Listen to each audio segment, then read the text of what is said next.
And I think it's because of the sort of exponential effect, like the multiplier effect of AI. So if you have 10 people who are incredibly smart and talented, it's equivalent to a team of like 100, 200, right? And AI has made it incredibly easy for startup founders to grow and scale their startup from zero to their dream goal. Just a few days back, I came across this amazing AI headshot generated tool called Aragon AI that scaled from zero to 10 million ARR in less than 2 years. Like, I know of so many startups that took more than 10 years to reach the 10 million ARR mark. And here was Aragon AI breaking all the barriers, all the preconceived notions I had about how long it takes a startup to scale. And when I read this news, I knew I had to talk to the founder to find out what was his secret of growing to 10 million ARR in such a short time. And that's why today on this video, I am interviewing Wesley Tian, the co-founder of Aragon AI, and we are going to pick his brains about what it takes to grow an AI startup in 2025. If you have entrepreneurial goals or vision, then this video is definitely for you because I will talk to Wesley about his entire roadmap of growing a startup, scaling it to where he is at present, how he manages to run a team that's remote and spread all over the world, and everything else you need to know that will help you get closer to your startup dreams. Are you excited? Let's get started. Hi, Wesley. Welcome to this interview. Could you tell us a little bit about yourself and Aragon AI? yeah, sure. Yeah, thanks for having me on. My name is Wesley, and I'm the CEO and co-founder of Aragon AI. What we do here is we generate photos of people using AI, and with the AI technology now, we're able to generate photos that look indistinguishable from real photos. So we basically are eliminating the need for in-person photo shoots. That's so cool. I've tried Aragon AI myself and I really love these studio quality headshots it generates. In fact, I've started using some of these headshots in my YouTube thumbnails as well. And such amazing work you guys are doing. I am a fan. So, my Thank you. next question is, Wesley, how did you discover the product market fit for Aragon AI? Was there a specific insight or moment that made you realize that AI headshots were the way to go? Yeah, so it was definitely a journey for us. I think it started when we first discovered Stable Diffusion, which was like sort of this AI model that could generate images, using a text prompt. And this came out in 2022 around summertime. And when I started playing around with it, I knew this was a game changer. This is going to be an inflection point, and you could use this technology to solve problems that couldn't have been solved before, or solve problems like, 10 times faster, 10 times cheaper. So I thought it was a great time to start building, a great business opportunity. So me and my co-founder, we started, building products, any idea we could think of using this AI image model. And, we just started like launching it, on LinkedIn, on Twitter, everywhere we could find, and, just trying to see like, what stuck with customers, and, what people wanted to pay for. And so basically, we launched like this like page with a bunch of different like, AI image tools, like maybe like AI logo generator, like maybe like a wait list for an app that could change your hairstyle. So all sorts of different, I guess like products that use this AI image model. And it turns out that people really like to change their own appearance. A lot of people, waitlisted for those products and paid for those products.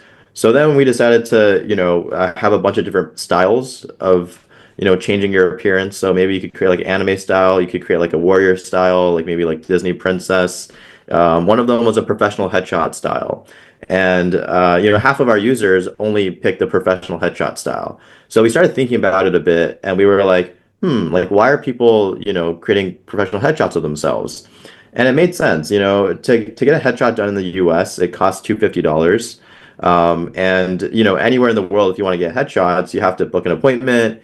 You have to, drive somewhere. You have to like do your makeup, do your hair, put on a suit, so there's a lot of work and a lot of hassle. So, our solution with AI basically is, save people like, hundreds of dollars and also, hours of their time. So, yeah, when we launched it, yeah, we decided to double down on that product.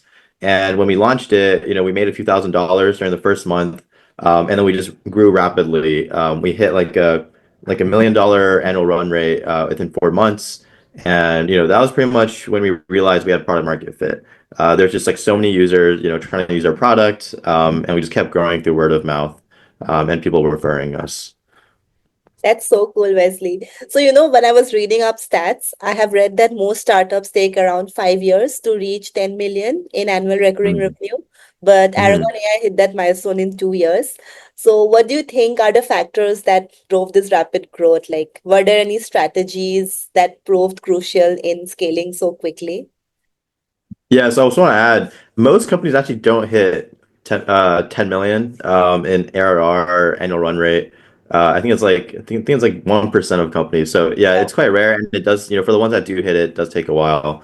But I mean, there's a lot of things that we did to hit 10 million. I think the biggest ones, I would say, from the get-go, we always focused on what really mattered, which was building a product that people love, right? Building something that people want. So, from day one, it was about building a product that people, waitlisted the most for, that people, were paying the most for.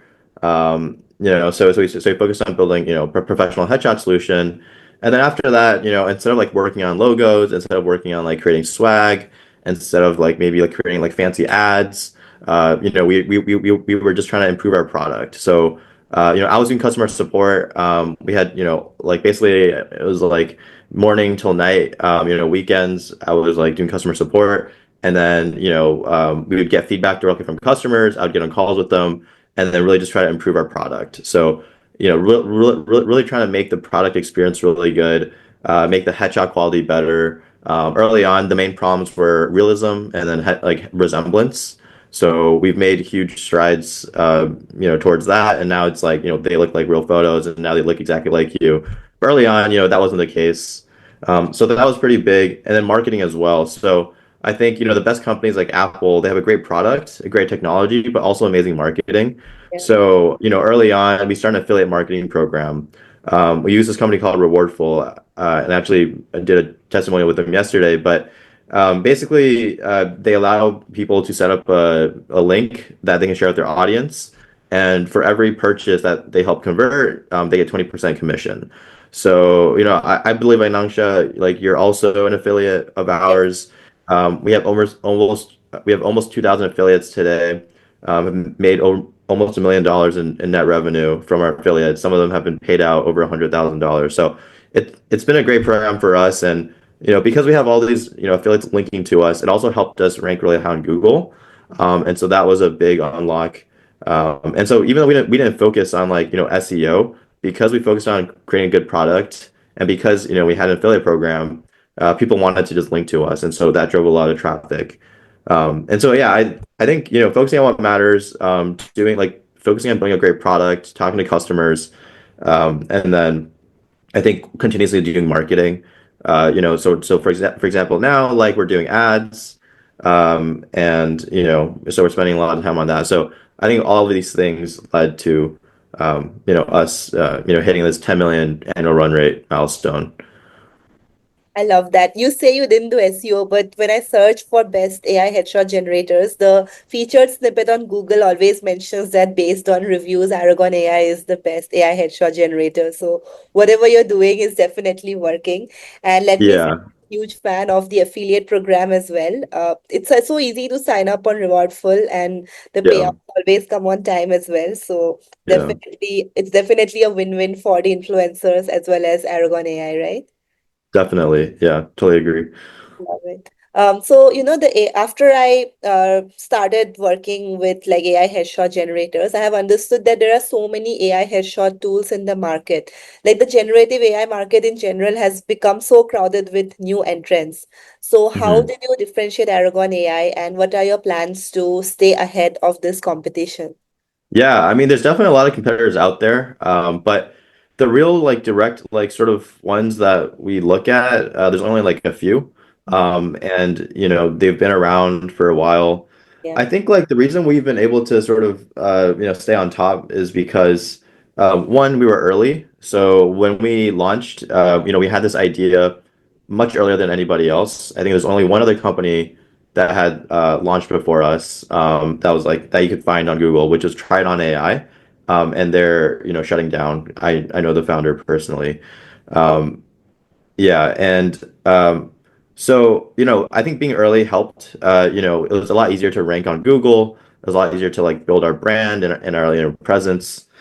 And then, in terms of like, staying on top, I think just really focusing on, like your customers, right? Like, I think a lot of our competitors, they don't really talk to their customers. Like even today, people can call me on my cell phone and, people do. And, I talk to them, I get feedback from them, I refund them. Because like when you check out like on our site, like my phone number is actually there. Like, like if you like look at the receipt or something. So if you look at the transaction. So I think like, just continuously like trying to build the best product for our users. And I don't think our competitors really do that. I think what they're doing is they're just copying us, right? And so when they're copying us, they're basically like always going to lag behind. And they're never going to really innovate, never going to improve.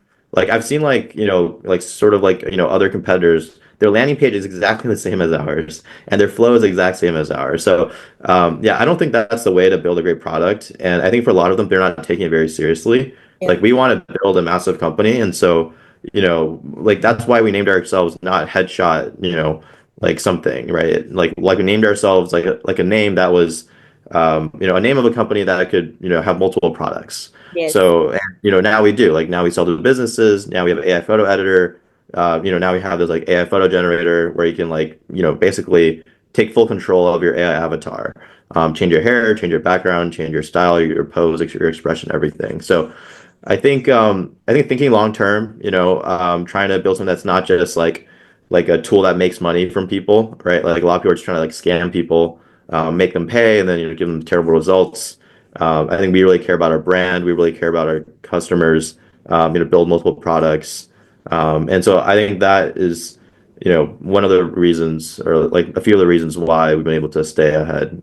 I think also just like good decision making, again, focusing on the right things, some of the things that I've already mentioned.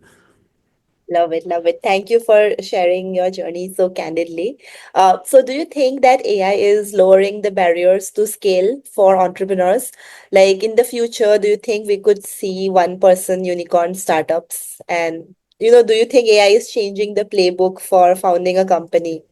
Yeah, I think that's a great question. There's definitely this huge trend online right now. Like I think maybe Sam Altman mentioned that Yes, initially, yes, like saying like, he's gonna see like one person unicorns. I think we're a bit far away from that, but like not that far. Like maybe like a couple of years is my like timeline if I had to, make a guess. I think it's still quite hard to deal with one person. Just because like AI is not quite there yet. You need to make a lot of decisions at every level of the company. So, for example, our team is quite lean. We have 8 employees, but like they're all making decisions every day. Like they might not be making like highest like the highest level company or highest company level decisions, but on day to day they're making decisions. They're working with AI, and so they're able to 10x their productivity with AI, like using like maybe a chat GPT or, using like Cursor, and all these tools. But, if you're trying to do it with one person, you only have like so much time in your week, yeah, right? And so if you're not working, like certain decisions need to be made. And so I think you really need a lot of, like a lot of really, really intelligent agents that are also working together with each other. yeah, And so I think it's a like it's a bit hard for me to imagine that happening like sometime very soon, but like I think this trend of like building like let's say like a billion-dollar company with 10 people, I think that is definitely possible. And I think it's because of the sort of exponential effect, like the multiplier effect of AI. So if you have 10 people who are incredibly smart and talented, it's equivalent to a team of like 100, 200, right? And like even in the past, like you had WhatsApp, I think sell for a billion, and they had maybe like 50, 100 employees, and that was like way pre AI era. So I think with a small team, yes. I think with one person, it's gonna be a bit hard. Also, it's just a lonely journey. Like you don't have someone to talk to like bounce ideas off of. I think maybe AI can do that in the future. I think people really do that with AI, but But yeah, that's my take right now. Love it. Thanks for sharing that, Wesley. So another question is that I know a few friends of mine who are also startup founders, and they face a lot of trouble in hiring the initial team members because there is so much decision making involved, right? Like how do you pick the right person? So do you Right. have any message for aspiring founders or early stage founders on how to get the best team when they are just starting out? Yeah, so hiring the first few employees is definitely like a pretty important, sort of decision or like on like who to hire. Um, I mean, I think every founding team has a different hiring culture, like every, founder. So I can maybe talk about like general advice, and I can talk about sort of like what we did. I think generally speaking, if you want to build like a generational company, build like a VC-backed company, what people generally recommend, like from Vinod Khosla, like Sam Altman, just like all these, entrepreneurs, they recommend giving up a lot of equity. Yeah. And when you give a lot of equity, you probably want to find someone that's worth the equity, right? So let's say you give away, let's say like 2%, 3% for your first employee. That's a big chunk of the company. And so you should assume that they're going to bring a lot of value to the company. And then, I think doing like a work trial is super helpful. So for us, like, for every one of our hires, we do like at least a week long work trial. So like we basically pay them for their time and then we just work together, in Slack and they work on real world projects. And I think that's the best way to figure out if they have the values that we're looking for. And then, yeah, in terms of like what we're looking for, I think, like I think there's three things primarily like, IQ, like, are they smart? Can they make good decisions? That's, if they're not smart, then it's hard to scale with the company because they're going to be like leaders and they're going to have to make decisions independently of us. We don't want to be making every decision at every, level of the company. Two, they should be hardworking and hustle. So, I think startup people are very different from big tech people. I think big tech, they are maybe used to more structured environments. They are used to like people telling them what to do and they just work like 9 to 5. But, at a startup, you're sort of like, you're competing against all these different players and your team is very small and, like you really have to like sort of like run through walls to get things done and like unblock yourself. So I think that mentality, working quite hard. And I think the third one is, let's see, working hard, smart, and then I don't remember the third one, but yeah, I think just those two, I think those are pretty important. And then yeah, like obviously like we try to hire people that like we enjoy working with on a day-to-day basis, so that's pretty important. But yeah, I think another thing I want to say is, some people like want to hire in person, some people want to hire remotely. So we took the path of hiring remotely. And I think there's a lot of benefits to that. One is, it can be quite cost effective. Yeah. Talent in the Bay Area, for example, costs like, I mean, some employees are being paid like $1 million a year, right? Like at OpenAI, like we can't afford that.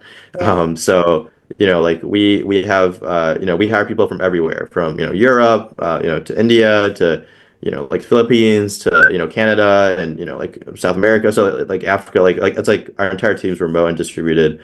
And so there's pros and cons there, but that's a path we took, and it's worked for us, and it's worked for other companies as well. Yeah, that really makes sense. So when you talk about hustle, right? When I think startups and hustle are two words that are interlinked, like we can't talk about one without the other. But I was reading your website and you also mentioned that you like to lift and you like to run and you like to mountaineer for work-life Mhm. balance. So how does that work? Like how does an average day in the life of Wesley Tian look like? Yeah, so I don't do those things like sort of like yeah. So I think you're like talking about like for example me climbing Mount Kilimanjaro, and all these other mountains and doing like Ironman and these things I don't do that often. I just don't have time to do those that often. But when I do have time, like I'll try to do like maybe once every maybe few years. It's like a personal goal of mine. And when I don't make progress on personal goals, I feel like my life is not balanced. So I try to make progress on personal goals as well. But day to day, like I basically, just wake up. I try to not check my phone first thing, just to like, be able to like relax a bit, like get ready. Sometimes I'll cook, I'll make breakfast, get some sun, and then pretty much I just start working. work till lunch, eat lunch. I grab a sandwich from, across the street at this grocery store, come home and then just work. And I'll go work out. I try to work out 5 times a week. I do like zone two cardio, like sort of like, zone four, zone five, like sprinting and then, hit, lifting. I think working out is just so important. Like it's just like, like you get more energy when you work out and, like I want to be like just fit and healthy and yeah. And like in the past, I stopped working out when I was running my company and I burnt out. Part of the reason like from not working out and not being healthy. So I think if you're a startup founder, like definitely like like sleep well, eat well, exercise well. And then yeah, like sometimes I'll grab dinner with a friend. And then pretty much I come home and just work till like I go to bed at 12 a.m. So yeah, I pretty much like work every day on weekdays. Weekends, it depends. Sometimes I'll work, sometimes I won't. Um, yeah, and then I do travel a lot. So like when I'm in San Francisco, there's nothing to do. Like there's not much to do here. So I'm like working all the time. And then when I get tired of working, like I'll like travel. Like, like so I was in Costa Rica, I was in Africa, I was in Japan, Asia. So that's sort of like my life. And then yeah, I also do a bit of work when I travel, but not as much. So Got it. it's a good break. Yeah.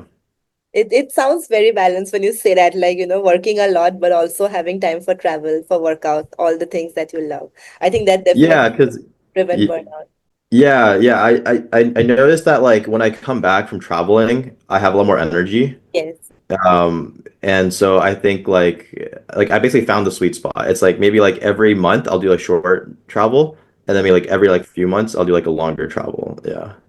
longer as in like a month long, No, I haven't done a month long. Longer as in maybe like a week. a week. Yeah. Okay, got it. So Shorter is maybe like half a week half a week. Okay, got or it. yeah. Yeah, no, I've met people from the US who go on like 2, 3 month long vacations all over Asia. So I was thinking maybe you like to do something like that because a lot of people work online, so they just work while they're traveling. So that's also sounds very cool. The digital nomad life.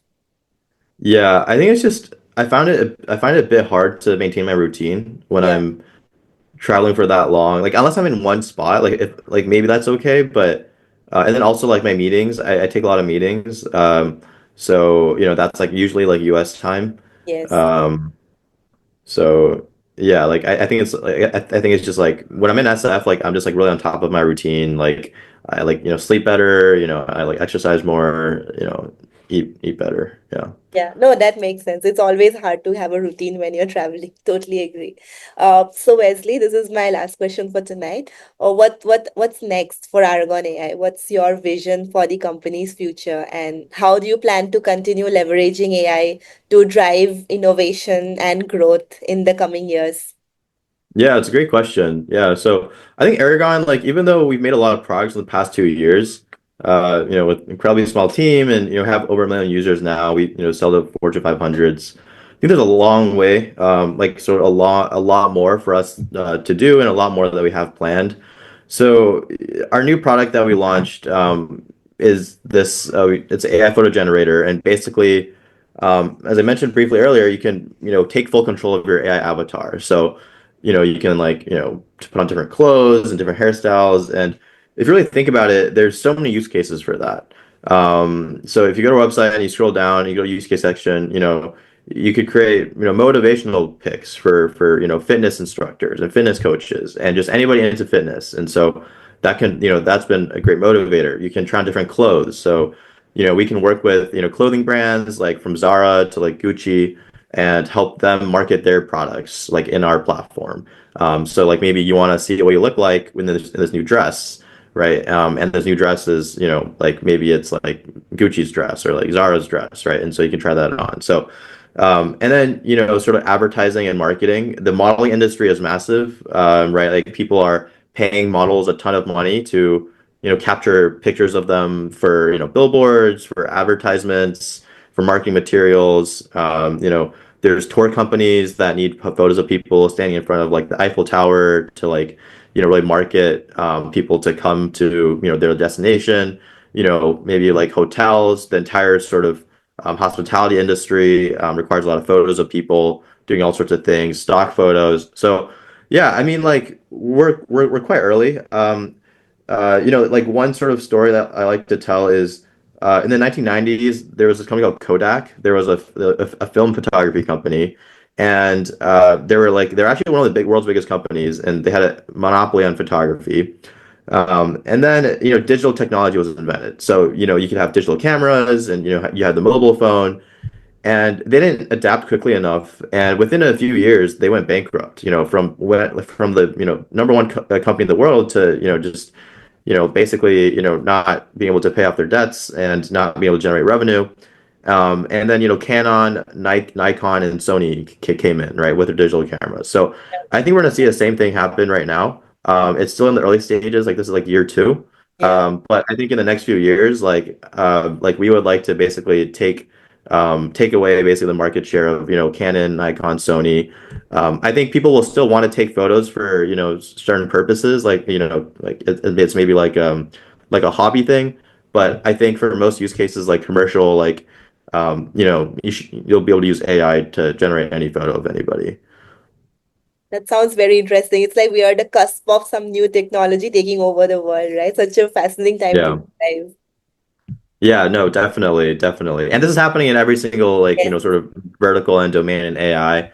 Yeah. It's here to stay, and so I think everyone should really try to like use these technologies, test them out, and like just try to stay on top of it. It's like kind of hard to, like I know I don't, but so yeah. Yeah, awesome. So thank you so much, Wesley, for sharing your thoughts and insights with us. It was such an enlightening session for me. I hope the viewers enjoyed this as well. Uh, Thank you for your time, Wesley. Thank you. Yeah, thank you for having me on. So that was Wesley Tian, the co-founder and CEO of Aragon AI. And if you would like to try out this cool tool for yourself and generate some amazing AI headshots, you can check out the link in the description of this video and also in the first comment. Also, if you're an influencer who is interested to work with Aragon AI as an affiliate marketer, you can check out the link to join their affiliate marketing program in the description of this video. I hope you found some value in this. Don't forget to let me know your thoughts in the comments. And if you found this video useful, please do subscribe to my channel so you don't miss out on future content like this. I'll see you again super soon with another new video. Until then, stay awesome and keep hustling. Cheers!